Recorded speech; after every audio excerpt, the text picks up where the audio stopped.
Hi y'all, this is Genevieve with Belladonna and Moonbeams. Obviously, I am wearing my Santa shirt. So, we are a week till Christmas. And I'm slowly getting more Christmassy. I'm not saying I'm getting crazy Christmassy. And when I talk about Christmas, I'm not meaning like the baby Jesus type stuff. So, let me tell you where we're going over the next few days. On Saturday, of course, we're doing our weekend reading. On Sunday, I have no clue what we're doing. On Monday, we're doing our weekly reading. And on Tuesday, I am doing talking about the Yule and the winter solstice. One of the things about, and I've even bought a Yule log chocolate. And if you want to get an invitation to my house and you know me, send me a text to 405-512-9400 and maybe we can have a Yule dinner together. So I decided to go ahead and review a book. This is a book that I have been reading in a book club that we do online through Zoom for a while. And I've had mixed feelings about it. This is a book. It's called Working Conjure by Sen Moise. And Sen Moise, we're talking about, like hoodoo and voodoo. And there is a difference, and we'll get into that another day. I'm just talking kind of generic. And mind you, I like a lot of what he says. I've listened to him at Hex Fest. He talks a lot of good things. He understands magic. He understands hoodoo. Christian Day, who I adore, said, with all the passion and fire of a tent revival preacher, Hoodoo Sen Moise welcomes us into the spirit-filled world of Conjure. Magical practices rooted in Africa and drawing from the roots and herbs in the New World that helped an oppressed people to create change in the face of subjugation. Sen Moise tells the story of this mysterious practice and how it has evolved into a uniquely American cultural practice, with Christian, Jewish, and Native American influences peppered into the pot. But the story is just the beginning. Working Conjure is at its core a most practical book on the magic of conjure, the powers of the roots, herbs, and spirits, and many simple yet powerful ways that you can make those ingredients work in your daily life. And there are a few that I can't wait to try myself. Okay, so with that said, for the most part, I like the book. The book has challenged me in a lot of different ways. The first way it challenged me was in a socio-political view, because Sen Moise is white, and we're talking about hoodoo. And there are people who might call that cultural appropriation, especially since it deals mostly with root work. But then if you look at a lot of the Appalachian magic workers, that's root work too. So a lot of it has a lot of similarities between hoodoo and Appalachian magic. So then you're going, well, okay, so maybe they're really got different names, but they're really the same thing. And that could be true. But at the same time, there are people who will cry cultural appropriation. Now, that has brought up a lot of different thoughts to me about cultural appropriation.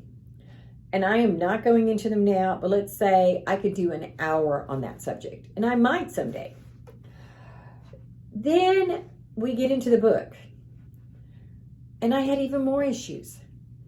Because the deal is that throughout the book, he uses a lot of biblical passages for root work, for magical spells. In fact, he says the Bible is the first spell book. Okay, I can see that.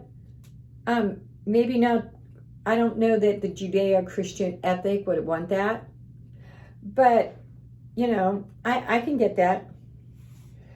And, for example, let me find a passage, sorry. He quotes from Psalm 35. Let me tell you one of my pet peeves while you're at it. the word is psalm. If it's one psalm. If it's two psalms, it's psalms. But one psalm is psalm. Psalms is a plural word. It's like saying poem and poems. So, but he quotes from Psalm 35. Plead my cause, O Lord, with them that strive with me. Fight against them that fight against me. Take hold of shield and buckle, and stand up for mine hand. And it goes on about that, and it keeps saying, Lord, Lord, Lord, over and over again. And then, judge me, O Lord my God, according to thy righteousness, and let them not rejoice over me. Let them not say in their hearts, ah, so would we have it. Let them not say, we have swallowed him up. Okay, where's my problem there? The problem is the term God. First of all, I accept a God and goddess. I don't think God is complete. I think I like the polarity, the man and woman, the yin and the yang, the God and the goddess. And I think that they're incomplete without the other. It's like taking a crystal ball and cracking it, and then you've got to fit it together. And that's where my problem is. The other problem is when we go back to the Judeo-Christian ethic, is the misogyny. As a woman, I object to misogyny. I think of the rape of Dinah, and then how her rapist wanted to marry her. He raped her so he could marry her because her dad didn't approve, which is really just horrible. But then Dinah, and she wanted to marry him back. But those boys said, no, we're not doing that. So they tricked her, the man that loved her, into being killed. Go read it if you don't believe me. Or like Jacob, who had 4 wives. Why couldn't his wives have 4 husbands? And I understand that was cultural back then. But so many people today are using that to control women. It's your God-given right. No, it's not. You do not have a right to beat your wife. You do not. Oh, I'm just getting angry again. And that's the problem. Many women are opposed to misogyny. There are entire pagan groups or witch covens that do not accept a god. It's just a goddess. I, on the other hand, think that there's both. Because I've always believed in God. And it was easy for me to believe in a goddess because, as Maxine Sanders said, that a God without a goddess is halfway to atheism. And that so resonated with me when I heard about it. So I struggled with this book when I first got it. And like I said, we're reading it in a book group. But then I listened to some other videos. I listened to a guy on HexFest. His name is Levi something. I forgot his name. I'm so sorry, Levi, that I forgot your last name. Levi Rowland, Rowland. By the way, listen to him. He is so smart and so amazing. I could listen to him all freaking day. But anyway, back to what I'm talking about.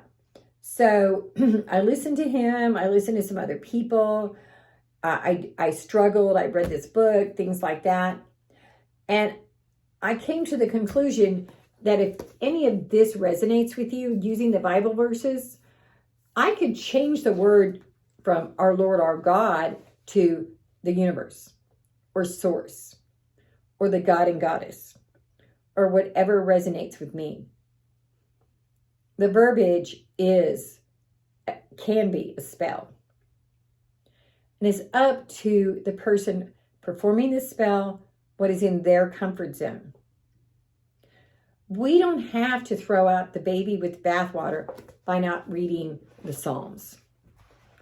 We don't have to throw out the angels, which I know are there, by worrying about the misogyny. We can change the verbiage to be what we want it to be. I've been at places and they're talking about God and I'm just like, oh.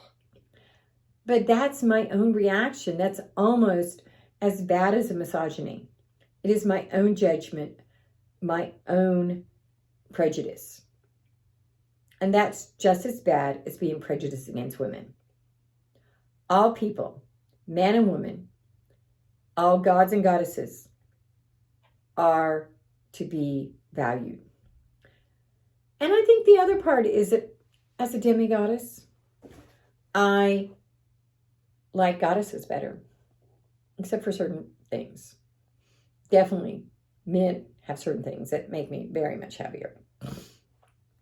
But anyway, that's what I wanted to say. This is a good book. Definitely want to try some of these spells. Some of them are fantastic. I'm going to have to fix the verbiage for me. But I think that's valid. I think that whatever's in my comfort zone to celebrate my gods and goddesses is the right way to be. At least I'm thinking spiritually. At least I'm thinking outside of my own little box. And I'm listening to the opportunities that other people's truth have to say. Namaste, y'all. If you want to do a private reading, send me a text to 405-512-9400. Don't forget, on January 5th, 2020, I'm going to be doing a Facebook Live at 9, not a Facebook Live, a YouTube Live at 9 a.m. Central Standard Time. I will answer your pendulum questions, and there will be a drawing from all the people that have sent me pendulum questions. You can get on the live, or if you can't make it, you can send them to me by text at 405-512-9400. And of course, subscribe to my YouTube page so you never miss another drawing, video, or book review. Again, bye-bye.